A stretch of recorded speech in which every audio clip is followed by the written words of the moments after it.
Hi, I'm Jenny from Jenny's.be. Aujourd'hui, on va parler des livres qu'on aimerait bien lire quand on démarre l'anglais. Alors clairement, je vous conseille d'attendre un petit peu de maîtriser une bonne quantité de bases de grammaire parce que dans les lectures, vous allez rencontrer notamment beaucoup de temps passé, futur, conditionnel. Donc si vous avez du mal à comprendre ce genre de choses, vous allez peut-être ramer en lecture. Donc aujourd'hui, je vais vous présenter mes 6 idées lecture par lesquelles commencer quand on est débutant en anglais.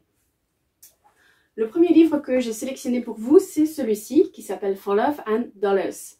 Donc c'est un petit livre où vous retrouvez sur la page ici le texte en anglais et par ici certains mots de vocabulaire qui sont traduits en français. Donc il n'y a pas la traduction complète du texte, mais ça vous permet de faire votre petite traduction personnelle. Donc c'est vraiment un bon travail de vocabulaire. Alors ce petit livre est composé de 5 histoires d'une dizaine de pages. Donc voilà, il n'y a pas tout un livre à bouquiner, ce sont vraiment des petites histoires très rapides. Et j'ai trouvé ça vraiment très agréable et très sympa à lire. Au niveau du niveau, on se trouve sur un niveau A2 vers B1. Donc comme je l'ai dit, le mieux c'est d'attendre d'être dans un bon niveau A1, A2 plutôt.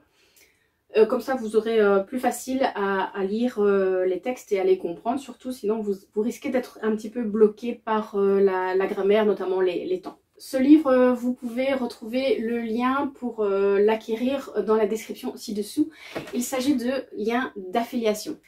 Ma deuxième proposition, ce sont des livres qui appartiennent à la collection Lire en anglais. Donc ce sont des livres...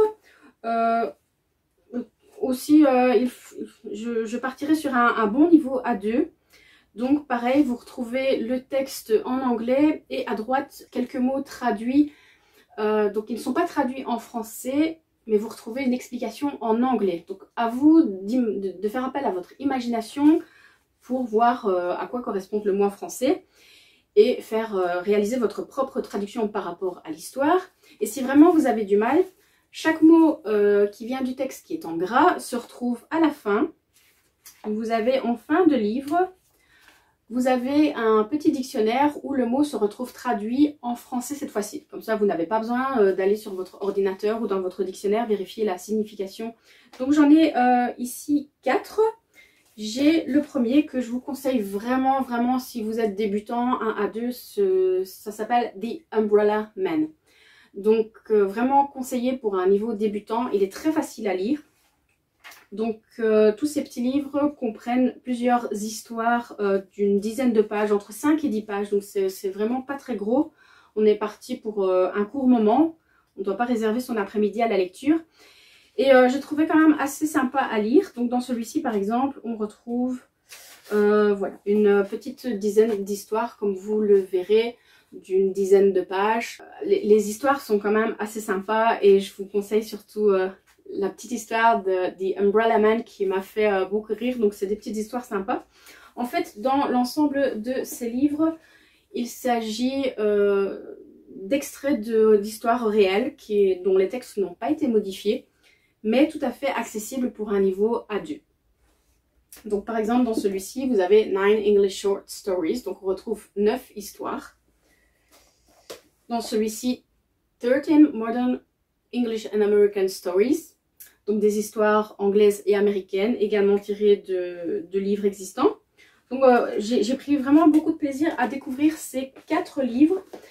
Celui-ci, Dubliners, parle des gens de Dublin. Donc Dublin, Dubliners, les gens de Dublin. Donc c'est des petites histoires plus en rapport avec la ville de Dublin. On voit les us et coutumes de ce qui se passe là-bas.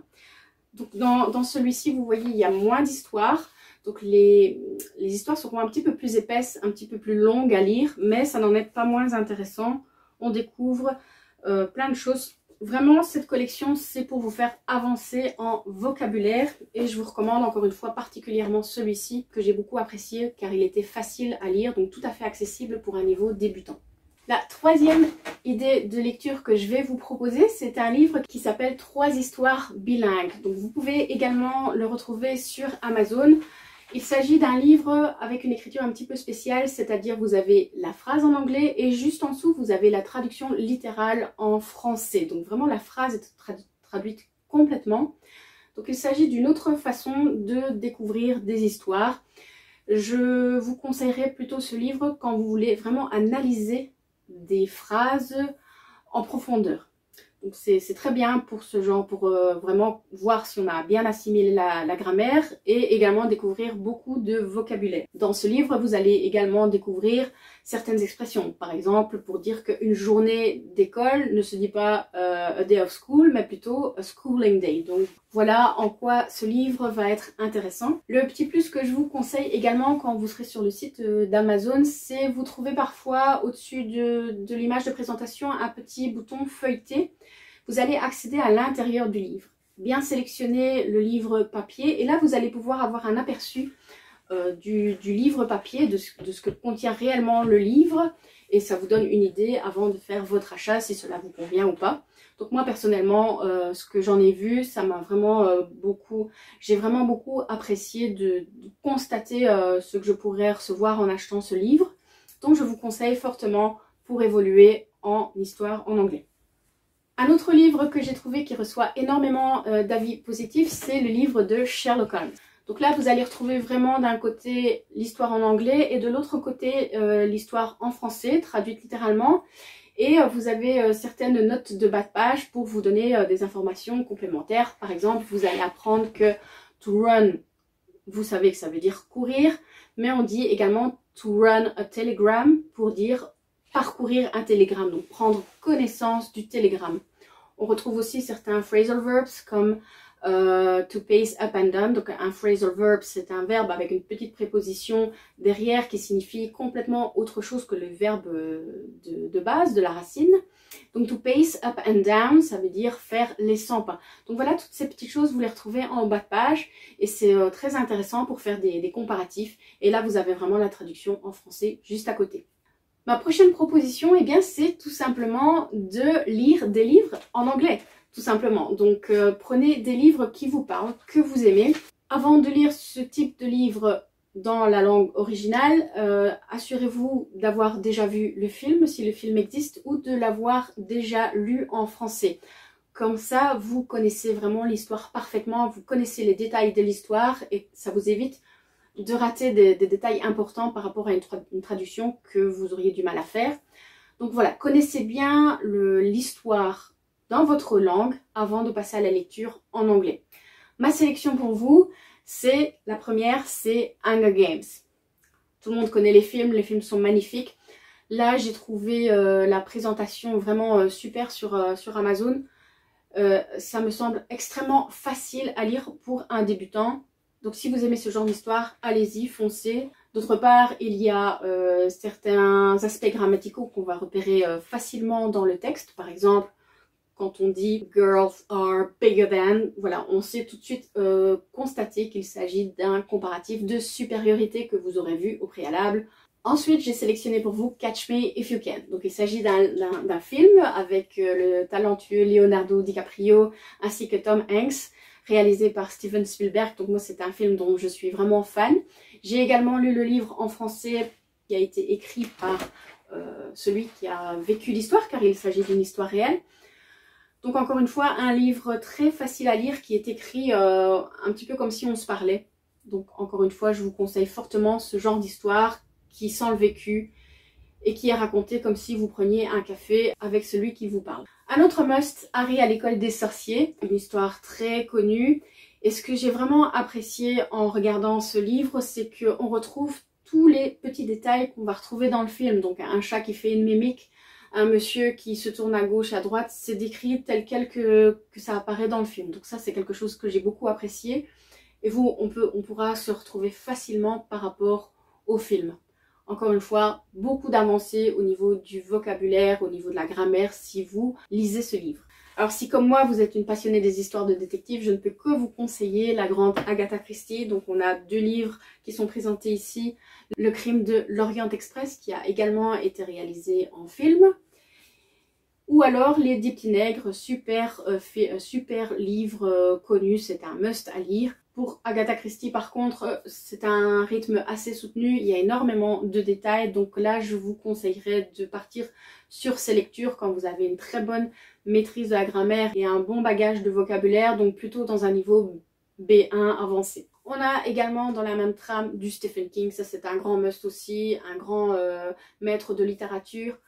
Là également, je le réserve pour un niveau plutôt B2, voire C1, car il y a extrêmement beaucoup de détails à ne pas louper. Et enfin, on passe à 3 de mes livres préférés. J'ai nommé les 50 Shades. Donc 3 livres, 50 Shades of Grey, le premier. 50 Shades Darker pour le deuxième. Et 50 Shades Freed pour le troisième. Donc 3 livres qui sont passés à la télé. Alors là, je vais vous dire que les films ne rendent pas du tout honneur aux livres. Donc il s'agit de 3 livres que j'ai d'abord lus en français.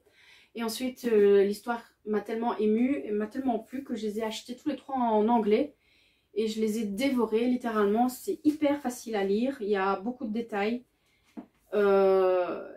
Je ne peux que vous conseiller également, c'est surtout du vocabulaire très usuel, très courant pour la vie de tous les jours. Donc ça c'est un point positif sur cette lecture. Enfin pour terminer, je ne peux que vous conseiller tout simplement d'aller visiter internet. Vous avez des tonnes et des tonnes de blogs qui existent sur les sujets qui vous passionnent. Donc préférez un sujet qui vous parle. Vous aimez le jardinage, trouvez des blogs de jardinage. Vous aimez le crochet, trouvez des blogs sur le crochet. Vous aimez la mode, trouvez des blogs sur la mode, mais tout ça en anglais. Vous allez pouvoir lire des choses qui vous intéressent en anglais. Un site que je vous conseille particulièrement, c'est www.bhg.com.